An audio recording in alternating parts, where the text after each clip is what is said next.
నది దగ్గరికి వెళ్ళినప్పుడు, ఒక సముద్రం దగ్గరికి వెళ్ళినప్పుడు కొన్ని నియమాలైతే పాటించాలి తప్పకుండా. ఎందుకు అంటే, ఒక గంగానది దగ్గరికి వెళ్ళామనుకోండి, పాప పరిహారం చేస్తుంది కదా గంగానది. సముద్రుడు సముద్రుడు తనలో ఎన్నో దాచుకున్నాడు. ఆ సముద్రుడి దగ్గరికి వెళ్ళినప్పుడు మనము దేవతలుగా భావిస్తాం కదా, సముద్రాన్ని కానీ నదుల్ని కానీ. వెళ్ళినప్పుడు దూరం నుంచే ఆ నదిలో మనము కాళ్ళు పెట్టకముందే నదికి ఖచ్చితంగా నమస్కారం చేయాలి, క్షమించమని వేడాలి. నా పాదాలు తగులుతున్నాయి మీకు తల్లి, క్షమించని అడగాలి. అలాగే సముద్రుడి దగ్గరికి వెళ్ళినప్పుడు కూడా, సముద్రుడా నా పాదాల దగ్గరికి అలలతో నువ్వు వచ్చి తడుపుతూ ఉన్నావు, నన్ను క్షమించు, నీకో నమస్కారము తండ్రి.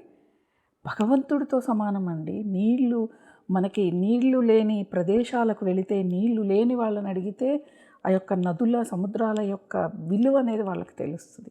అందుకే జాగ్రత్తగా వాడుకోమంటారు నీటిని కూడా. ప్రతిదీ కూడా ఇవన్నీ ప్రకృతి పరంగా మనకు వచ్చాయి. నీళ్ళని ఎవరూ తయారు చేయలేదు. డ్రైనేజ్ నీళ్ళని ప్యూర్ చేయొచ్చు, కానీ అసలు ఆ నీళ్ళే ఎలా వచ్చాయి?